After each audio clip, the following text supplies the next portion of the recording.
반갑습니다. 오늘도 새벽 돌베개에 나오신 모든 성도님들을 주님의 이름으로 환영합니다. 주의 은혜로 우리 모두가 또 금요일을 이렇게 시작할 수 있게 되었는데요. 오늘도 하나님이 주시는 스가랴서 말씀 또 함께 묵상하고 또 주신 말씀으로 이 하루도 잘 살아가는 우리 모두가 되면 좋겠습니다. 오늘 우리에게 주시는 하나님의 말씀은 스가랴 3장 1절로 4절까지의 말씀입니다. 주님께서 나에게 보여주시는데 내가 보니 여호수아 대제사장이 주님의 천사 앞에 서 있고 그의 오른쪽에는 그를 고소하는 사탄이 서 있었다. 주님께서 사탄에게 말씀하셨다. 사탄아, 나 주가 너를 책망한다. 예루살렘을 사랑하여 선택한 나 주가 너를 책망한다. 이 사람은 불에서 꺼낸 타다 남은 나무 토막이다. 그때 여호수아는 냄새나는 더러운 옷을 입고 천사 앞에 서 있었다. 천사가 자기 앞에 서 있는 다른 천사들에게 그 사람이 입고 있는 냄새나는 더러운 옷을 벗기라고 이르고 나서 여호수아에게 말하였다. 보아라, 내가 너의 죄를 없애준다. 이제 너에게 거룩한 예식에 입는 옷을 입힌다. 아멘. 오늘은 스가랴 3장의 말씀을 갖고 우리가 사는 이유는 예배입니다. 우리가 사는 이유는 예배입니다. 이런 제목으로 함께 하나님 말씀을 나누도록 하겠습니다. 우리가 지금 계속 함께 보고 있는 스가랴를 잘 이해하기 위해서는 스가랴 앞과 또 뒤에 있는 말씀인 학개와 말라기 그리고 오늘의 스가랴의 그 역사적인 배경을 잊지 않아야 합니다. 이 세 권의 책 모두는 포로기 이후에 쓰여진 말씀입니다. 즉 나라를 빼앗기고 포로가 되어서 이방 나라에 끌려가 포로로서의 삶을 사는 시기에 쓰여진 책이라고 하는 것이지요. 주전 722년에 북이스라엘이 아수르에 의해서 멸망하게 됩니다. 그리고 주전 586년쯤에 남유다는 바벨론에 의해서 멸망하게 됩니다. 역사 속에서 두 나라가 완전히 사라지게 된 것이지요. 그런데 약 50년 뒤에 기적 같은 일이 일어납니다. 그 누구도 상상하지 못했던 일이 벌어진 것입니다.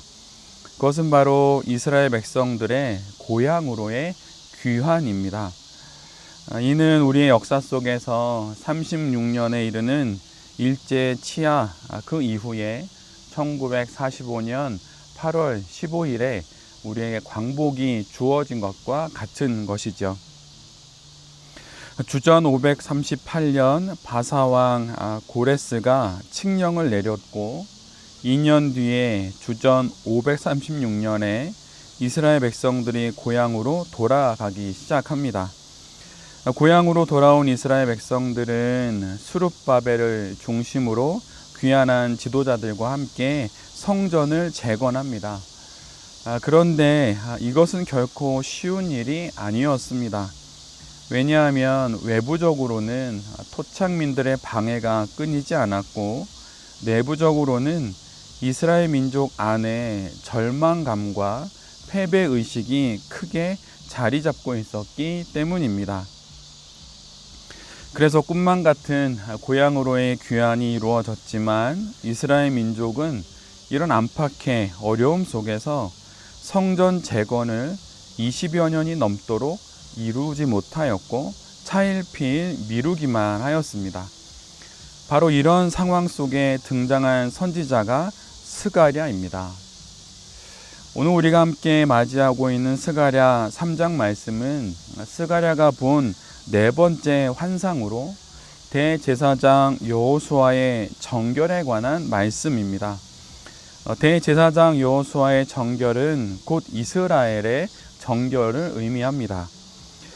여러분 한번 생각해 보십시오. 이스라엘 백성들이 왜 포로로 끌려가게 되었습니까? 하나님의 나라요, 하나님의 백성인 그 나라가 멸망하고 또 그 나라의 백성들이 왜 이방 나라에 포로로 끌려가게 된 것인가요?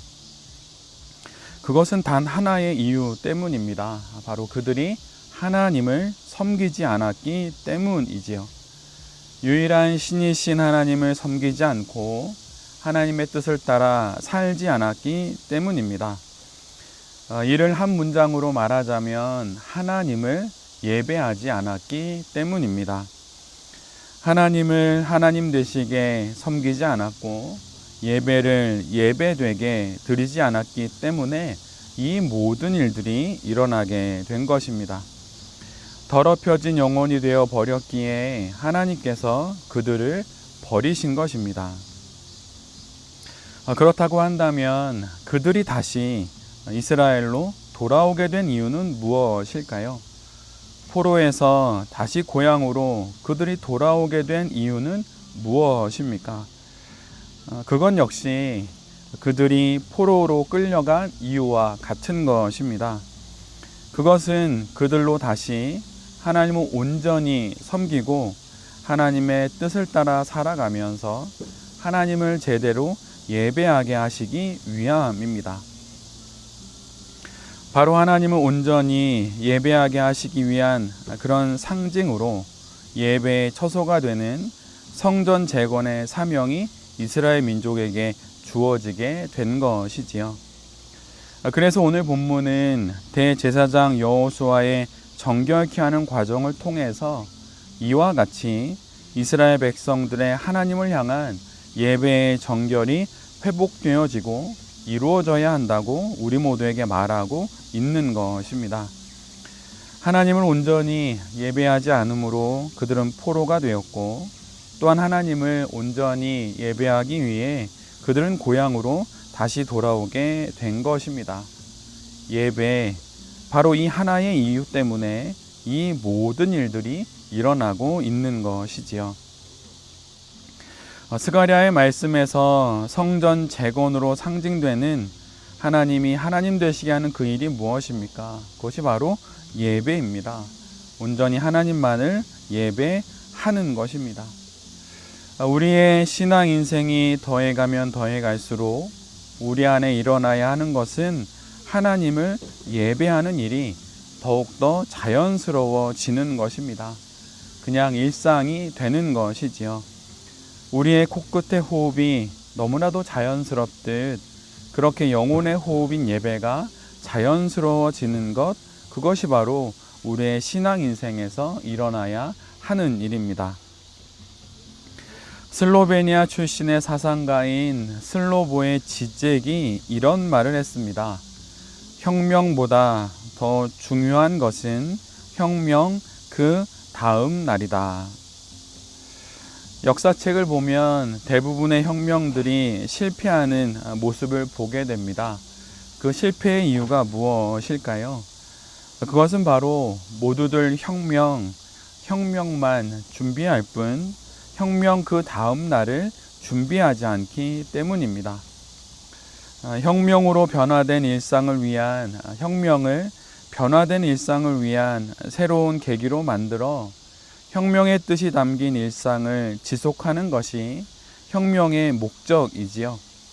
그러기에 혁명이 성공하기 위해서는 혁명 그 다음 날을 혁명의 그 마음으로 그 뜻을 갖고 잘 준비할 때만이 그렇게 혁명이 성공될 수 있는 것입니다. 이 말에 빗대어 스가랴를 통해 2500년 전 이스라엘 백성들에게 하신 하나님의 말씀은 바로 이것입니다. 귀환보다 더 중요한 것이 있다. 그것은 바로 귀환 그 다음 날이다. 광복보다 더 중요한 것이 있다. 그것은 바로 광복 그 다음 날이다. 귀환의 이유와 광복의 이유가 따로 있다는 것입니다. 그리고 바로 우리가 살아가는 신앙 인생의 이유가 따로 있다는 것입니다. 그저 하루를 살고 또 하루를 살아서 생명의 시간을 이어가는 것이 결코 인생의 목적이 아니라는 것이죠. 그럼 그 이유가 무엇입니까? 그것은 바로 예배입니다. 예배라는 형식으로 모여드리는 주중과 또 주일의 예배에 우리의 몸과 마음을 다할 수 있는 우리 모두가 되어야 할 것입니다. 또한 우리의 더 많은 시간인 주중의 수많은 일상들을 이 예배의 마음으로 잘 살아내는 우리 모두가 되어야 할 것입니다. 우리가 여전히 이 땅을 살아가는 이유는 단 하나, 하나님을 예배하기 위함입니다.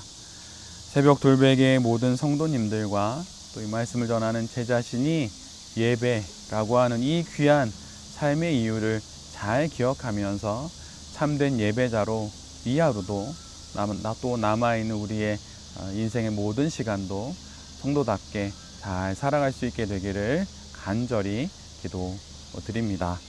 아멘. 기도하겠습니다. 주님, 귀환의 목적과 혁명의 목적이 예배에 있음을 알게 하시니 감사합니다. 그리스도인인 우리의 영원한 일상인 예배를 다시금 기억하게 하시니 정말 감사합니다. 이 말씀으로 우리의 중심을 잘 잡아 살아가겠습니다.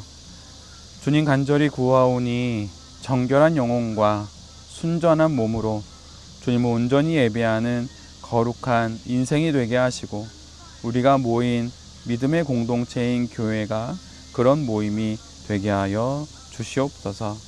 이 모든 말씀 예수 그리스도의 이름으로 기도드립니다. 아멘.